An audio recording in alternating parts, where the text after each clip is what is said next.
구약 창세기 1장 27절에 보면 하나님께서 사람을 하나님의 형상대로 만드시고 나서 사람들에게 복을 주시면서 말씀하시기를 생육하고 번성하여 땅에 충만하라고 말씀을 하셨습니다. 땅을 정복하라. 그리고 땅에 바다의 고기와 공중의 새와 땅에 움직이는 모든 생물을 다스리라 말씀을 하시고 온 지면에 씨 맺는 모든 채소와 또 씨 가진 열매 맺는 모든 나무를 너에게 주노니 너의 식물이 될 것이라고 말씀을 하셨습니다. 이 말씀을 보면 하나님께서 이 세상과 만물을 사람에게 다 주신 것을 알 수가 있습니다. 신명기 28장 1절부터 14절까지 보면은 하나님의 말씀에 순종할 때 모든 복을 다 받는다고 말씀하시면서 순종하는 자가 받는 복을 설명을 하고 있습니다. 그런데 거기 11절 12절에 보니까 이런 말씀이 있어요.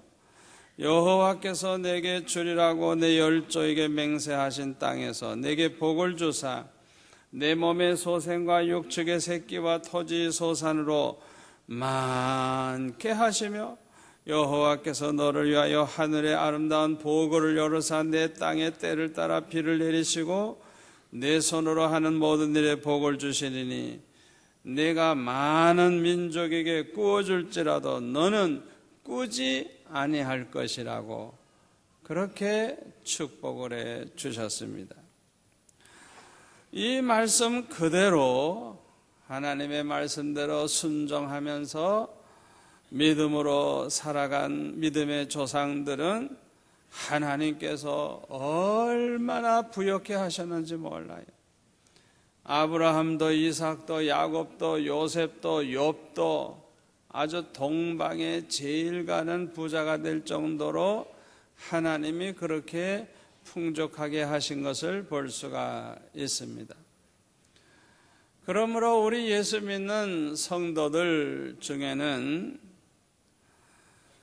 이 믿음의 조상들처럼 우리도 많은 보화를 쌓아놓고 또 모든 것이 풍부한 가운데서 많은 소득을 올리면서 축복을 받으면서 살았으면 좋겠다. 그런 생각을 하는 사람들이 많이 있습니다. 그러나 우리가 분명히 알아야 할 것이 있습니다. 그것은 무엇인가 하니 돈이 많고 재산이 많은 것 자체가 모두가 다 축복이 되는 것은 아니라는 것입니다. 또 행복을 가져다 주는 것도 아니라고 하는 사실입니다. 오늘 보면 10절에 보면 뭐라 그랬어요? 은을 사랑하는 자는 은으로 만족함이 없고 풍부를 사랑하는 자는 소득으로 만족함이 없나니 이것도 헛되도다 그랬어요. 만족이 없는 사람, 아무리 금은보화가 많고 풍부해도 만족이 없는 사람은 행복한 사람이 아니에요. 차라리 가난해도 늘 만족을 누리면서 사는 그 사람이 사실은 행복한 것입니다. 또 12절에 보면은 노동자는 먹는 것이 많든지 적든지 잠을 달게 자거니와 부자는 배부름으로 자지 못하느니라 그랬어요. 불면증으로 시달려 본 사람은 단잠을 자게 된다는 게 얼마나 큰 축복이라는 걸 알 거예요. 아무리 잘 먹고 잘 살면 뭐해요? 아무리 재산이 많으면 뭐해요? 잠을 못 자는 거예요. 잠이 안 오는 거예요. 얼마나 괴롭겠어요. 차라리 가난해서 하루 보러 하루 산다고 할지라도 그냥 반찬이 있건 없건 밥을 먹을 때마다 꿀 마시고 그저 눕기만 하면 그냥 꿀잠을 자고 이 사람이 사실은 행복한 사람인 것입니다.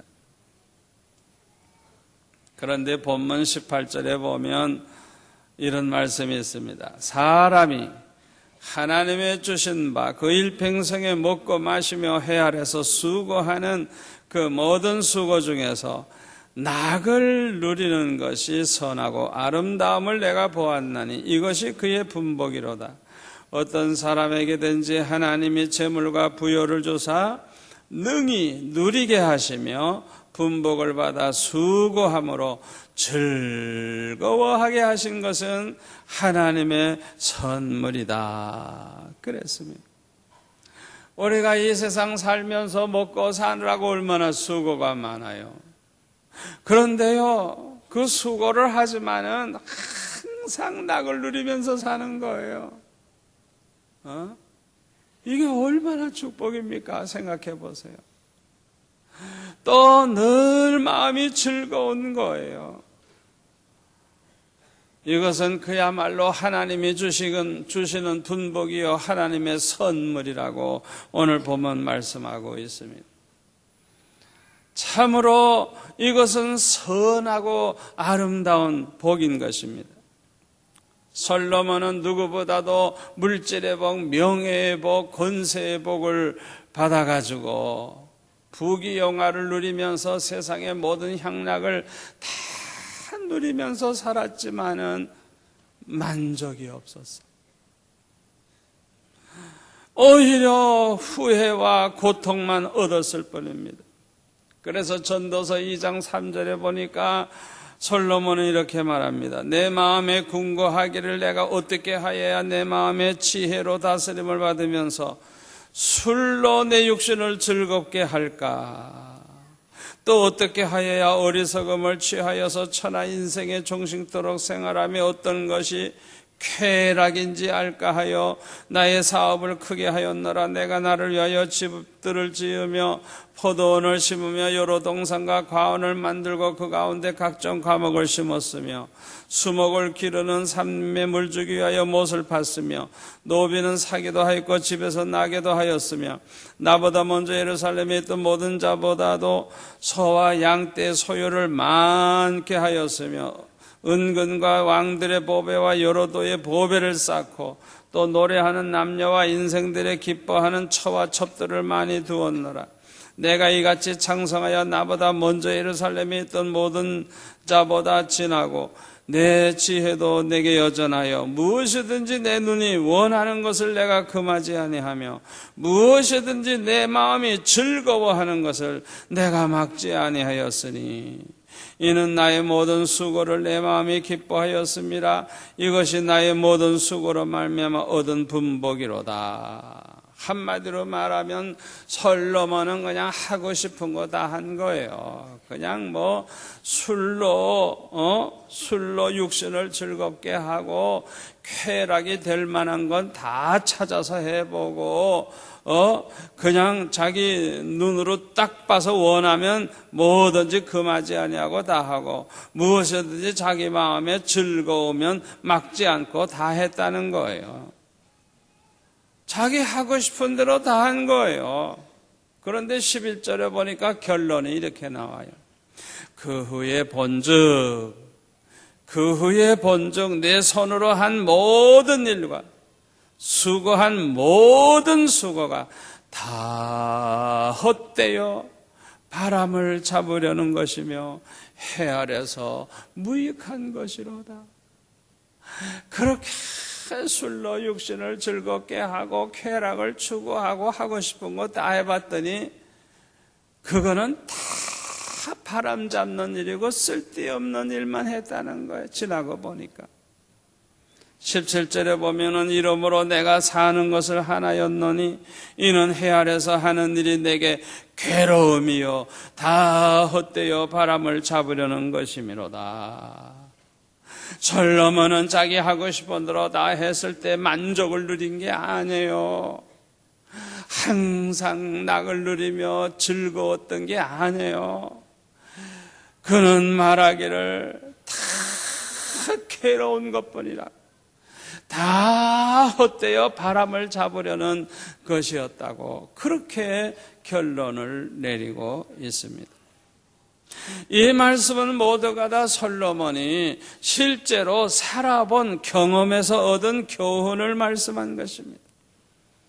그래서 오늘 본문 전도서 5장 16절에도 보면 이것도 배단이라 어떻게 왔든지 그대로 가리니 바람을 잡으려는 수고가 저에게 무엇이 유익하랴.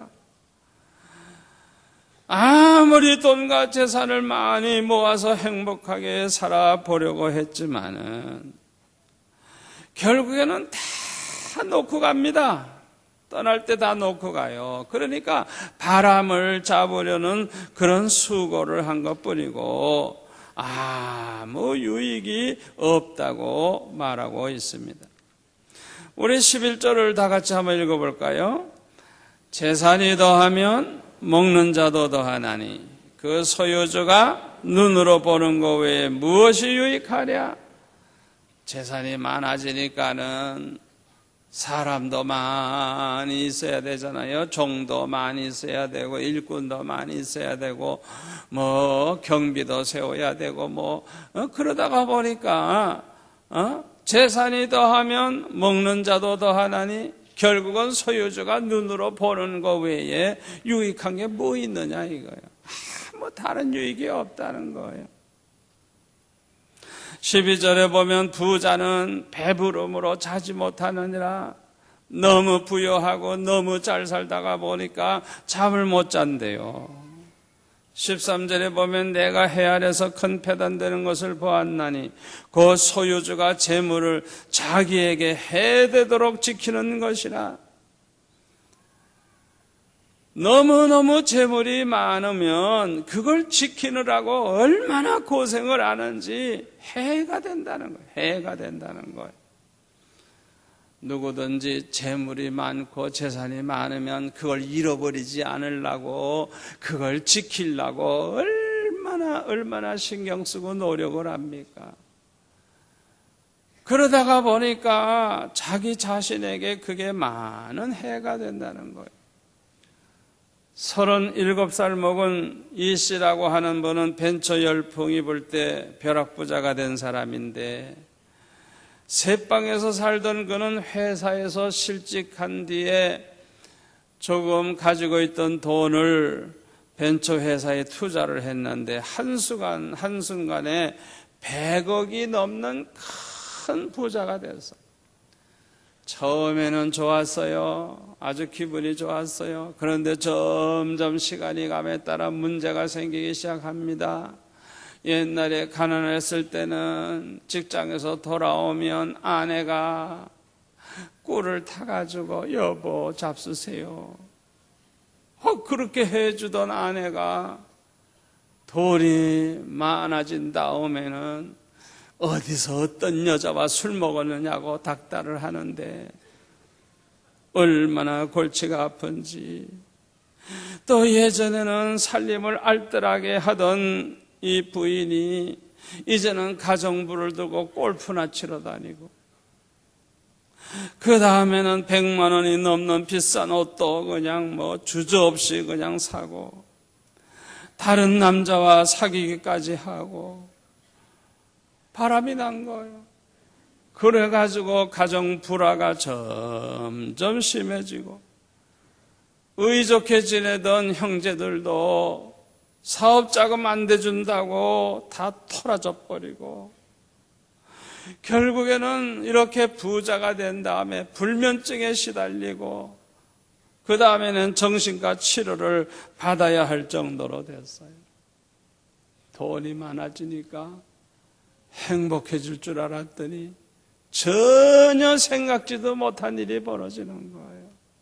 얼마나 고민이 많아지고 얼마나 모든 만사가 틀어지기 시작을 하는지 돈 때문에 오히려 더 불행해지는 거예요.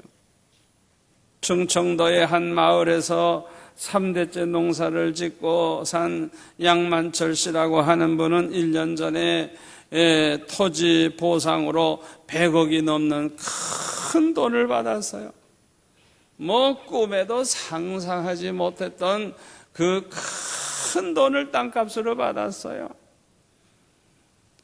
그래가지고 행복하고 잘 사는 게 아니라 돈이 많아지니까 문제가 얼마나 생기는지, 이 노인이 그새 우울증에 걸려가지고 나중에 자살해버렸네, 그냥.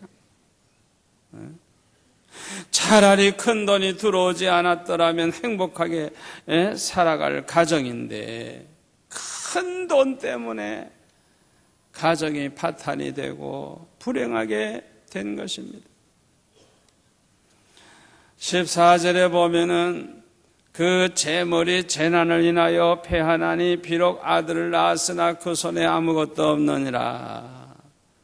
여러분, 부자들에게는 재난이 없나요? 천만에요. 재난이 오면 그 많은 재산이 한순간에 다 없어지는 거예요.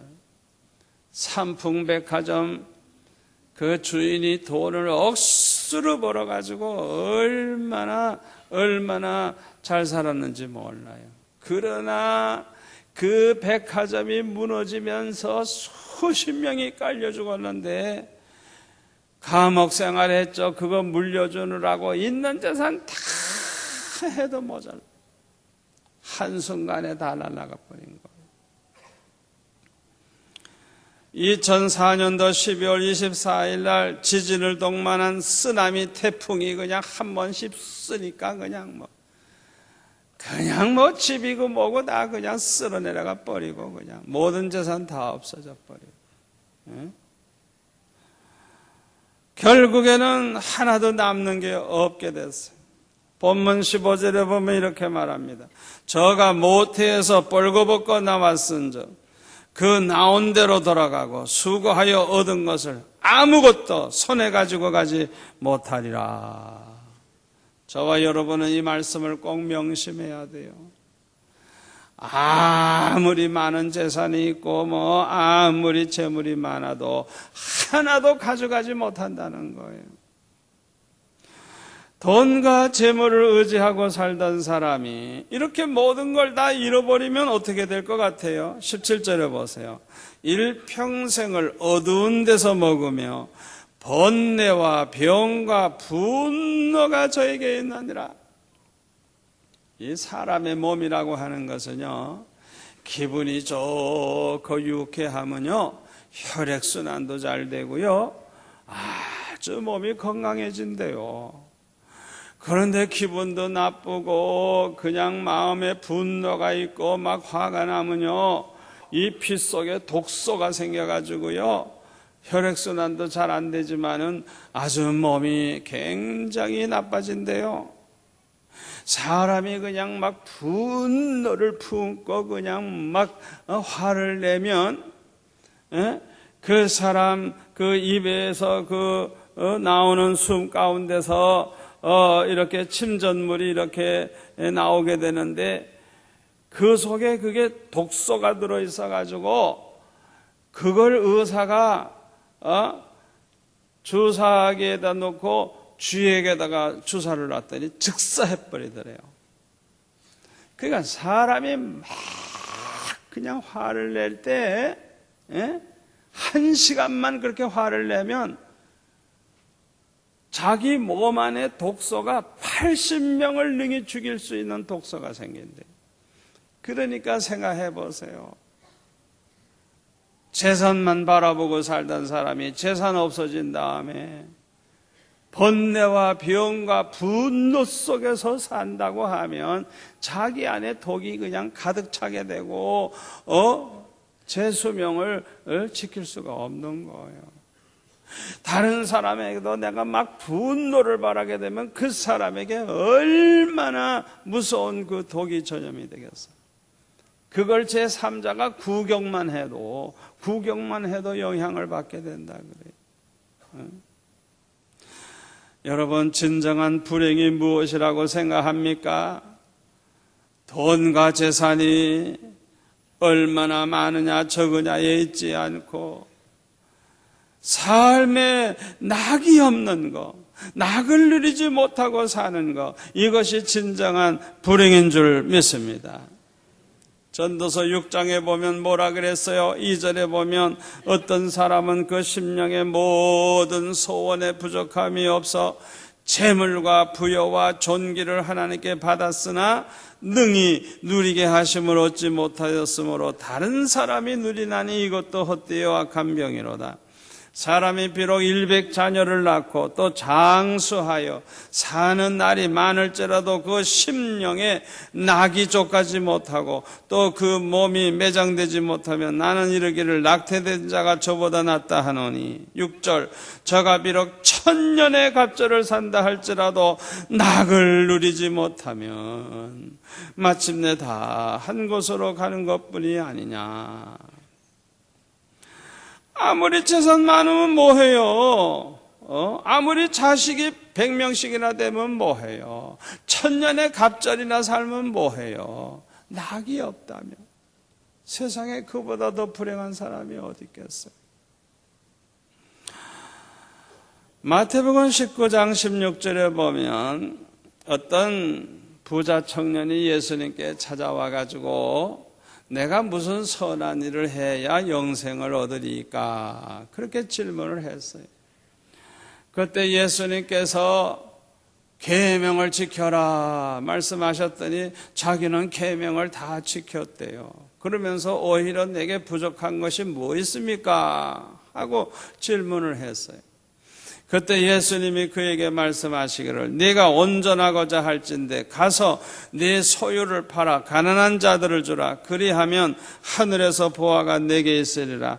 그리고 와서 나를 쫓으라. 그렇게 말씀하셨어요. 그런데 그 청년은 재물이 너무너무 많기 때문에 그 많은 재물을 다 가난한 자들에게 줄 수가 없었어요. 그래서 그 말씀을 듣고 근심하며 돌아갔다 그랬어요. 여러분, 이 돈이라는 것, 이 재물이라는 것이 얼마나 큰 힘을 가지고 있는지 몰라요. 얼마나 큰 영향력을 가지고 있는지 몰라요. 그 재물의 힘이 얼마나 큰지, 그 재물 가지고 살아봤자 몇 년 살아요. 그런데도 영생, 이건 영원한 축복이죠. 영생으로는. 그걸 포기한다. 얼마나 이 돈이나 재물의 힘이 강한지 영생을 포기를 한다. 그래서 23절에 보니까 예수님께서 제자들에게 말씀하시기를 내가 진실로 너에게 이르노니 부자는 천국에 들어가기가 어려우니라. 다시 너에게 말하노니 약대가 바늘귀로 들어가는 것이 부자가 하나님 나라에 들어가는 것보다 쉬우니라. 그랬어요. 약대가 바늘구멍으로 어떻게 들어가요? 못 들어가지. 말도 안 되지. 그러니까 이 돈을 우상화하고 돈에 매여 있는 사람은 믿음이 안 생기는 거예요. 믿음이 도무지 않아요. 돈을 포기하지 않는 한 믿음이 안 생기는 거예요. 그러니까 천국에 못 가는 거예요. 못 가는 거예요. 이 돈이라고 하는 것이 얼마나 영적인 힘이 있는지 몰라요. 예수 못 믿게 만들고 지옥에 가게 만드는 힘이 있는 거예요. 디모데전서 6장 7절에 보면 우리가 세상에 아무것도 가지고 온 것이 없으며 또한 아무것도 가지고 가지 못하리니 우리가 먹을 것과 입을 것이 있은즉 족한 줄로 알 것이니라. 부하려 하는 자들은 시험과 올무와 여러 가지 어리석고 해로운 정력에 떨어지나니 곧 사람으로 침륜과 멸망에 빠지게 하는 것이라. 돈을 사랑하며 일만하게 뿌리가 되나니 이것을 사모하는 자들이 미혹을 받아 믿음에서 떠나 많은 근심으로서 자기를 찔렀도다 그랬어요. 여기에서 우리는 무엇을 깨닫게 됩니까? 돈은 굉장한 힘을 가지고 있다는 것입니다. 재물은 굉장한 힘을 가지고 있다는 거예요. 그래서 마태복음 6장 24절에 보면 너희가 하나님과 재물을 겸하여 섬기지 못하느니라 예수님이 말씀하셨어요. 분명히 둘 중에 하나를 택해야지 하나님과 재물을 겸하여 섬기질 못한대요. 자기가 아무리 하나님도 잘 믿고 뭐 그러는 것 같아도 사실은 그게 안 된다는 거예요. 돈의 배후에는 굉장한 영적 힘이 있기 때문에 사람의 마음을 사로잡는 힘이 되는 거예요. 있는 거예요. 젊은 부자라 하여금 영생을 포기하게 만드는 엄청난 힘을 가지고 있는 거예요. 그래서 누가복음 14장 33절에 보면 이와 같이 너희 중에 누구든지 자기의 모든 소유를 버리지 아니하면 능히 내 제자가 되지 못하리라 그랬어요. 하나님보다 돈을 더 사랑하게 되면 행하지 못할 악이 없어요. 어떤 악한 짓이라도 다 합니다. 하나님보다 돈을 더 사랑하는 사람은요, 일만하게 뿌리가 된다. 그냥 못할 악이 없는 거예요. 별별 짓을 다 하는 거예요. 그래서 마르틴 루터는 우리 예수 믿는 사람은 세 가지 회심이 있어야 된다 그랬어요. 첫째는 이 가슴에 회심이 있어야 되고, 두 번째로는 정신의 회심이 있어야 되고, 세 번째로는 돈주머니에 회심이 있어야 된다. 이 돈에 대한 자세, 돈에 대한 태도가 얼마나 중요한지 모르는 것입니다. 잠언 30장 7절에 보면 진심으로 회개한 자의 기도문이 나옵니다. 내가 두 가지 일을 주께 구하여 싸우니 나의 죽기 전에 주시옵소서. 그 허탄과 거짓말을 내게서 멀리 하옵시며 나로 가난하게도 마옵시고 부하게도 마옵시고 오직 필요한 양식으로 내게 먹이시옵소서.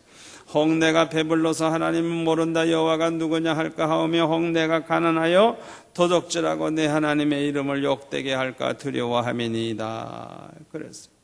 이 기도가 저와 여러분의 기도가 되시기를 바랍니다. 그러면 우리가 가장 지혜롭고 행복하게 사는 비결이 무엇일까요? 전도서 3장 12절에 보니까 사람이 사는 동안에 기뻐하며 선을 행하는 것보다 나은 것이 없는 줄을 내가 알았고 사람마다 먹고 마시는 것과 수고함으로 낙을 누리는 것이 하나님의 선물인 줄을 또한 알았도다 그랬어요. 우리가 이 세상에서도 천국에서 누릴 낙을 누리면서 사는 방법이 뭐냐? 하나님과 좋은 관계를 가지고 사는 거예요. 하나님을 기쁘시게 해드리면서 사는 거예요. 하나님이 기뻐하시는 선을 행하면서 사는 거예요. 이를 위해서는 두 가지를 꼭 지켜야 됩니다. 첫째로는 하나님의 것을 하나님의 것으로 인정하고 온전한 11조를 드려야 돼요. 우리 교회는 10에 2조, 3조, 4조, 10에 8조까지 드리는 집사님을 내가 봤어요. 우리 교회 어떤 장로님은 한 달 동안 수입을 이 상자 안에다가 무조건 다 집어넣어요. 무조건 다 집어넣어요. 그래가지고 한 달 딱 되면은 그걸 열고 돈을 딱 세가지고 10분의 1을 먼저 하나님께 드리고 그 나머지 가지고 세금도 내고 인건비도 하고 뭐 전기불 값도 내고 뭣도 하고 다 그래요. 그야말로 온전한 11조를 하는 것입니다. 우리가 또 지켜야 될 것 두 번째가 뭐냐? 주면서 사는 거예요. 주면서. 누가복음 6장 38절 주라 그리하면 너에게 줄 것이니 그 후이 되어 누르고 흔들어 넘치도록 하여 너에게 안겨주리라. 우리 주님이 약속하신 말씀이에요. 가장 값진 투자가 뭐라고 여러분은 생각합니까? 사람의 생명을 위해서 투자하는 거예요. 영혼 구원을 위해서 투자하는 거예요. 하나님의 나라와 그 의를 위해서 투자하는 거예요. 아멘.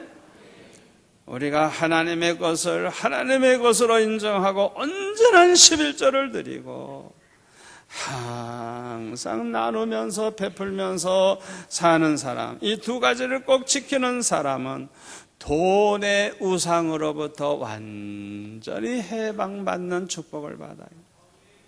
돈에 대한 욕심, 탐욕으로부터 해방이 됩니다. 불의한 방법으로 돈을 벌려는 유혹으로부터 해방을 받게 됩니다. 이 세상에서 가장 선하고 아름다운 복이 무엇일까요? 하나님을 기쁘시게 해드리면서 항상 기뻐하고 감사하고 즐거워하며 낙을 누리면서 사는 복인 줄로 믿습니다. 옛날에 어떤 부자가 돈은 아주 많이 있었는데 지식이 없어.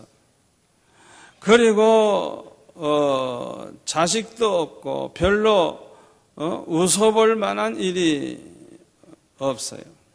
그런데 이 부자가 말을 타고 여행을 가다가 보니까 어떤 거지가 말이죠, 얼마나 즐거워하는지 춤을 덩실덩실 추고 있는 걸 보게 됐어요. 그래서 가까이 가서 묻습니다. 그대는 무엇이 그렇게 기뻐서 춤을 추는가? 하고 물으니까 그 거지가 대답하기를, 첫째, 하나님께서 나를 지으실 때 하등동물로 짓지 않고 사람을 지은 것 때문에 나는 기뻐합니다. 둘째, 내가 다행히 한 다리만 젊으로 동서남북을 마음대로 다닐 수 있기 때문에 내가 이렇게 기뻐하고 춤을 춥니다. 셋째로는 지금 나를 부러워하는 사람은 없으나 내가 죽으면 하나님의 품에 안기울 것을 생각하면 너무너무 좋아서 나는 춤을 춥니다. 그렇게 대답을 했다는 거예요. 사랑하는 성도 여러분, 금년 한 해를 살아갈 때 우리는 물질에 연연하지 말고 어떻게 하면 하나님을 기쁘시게 해드리면서 살까? 항상 기뻐하고 항상 감사하고 늘 마음의 즐거움을 가지고 하나님이 주시는 낙을 누리면서 사는 그런 행복자가 되시기를 축원합니다.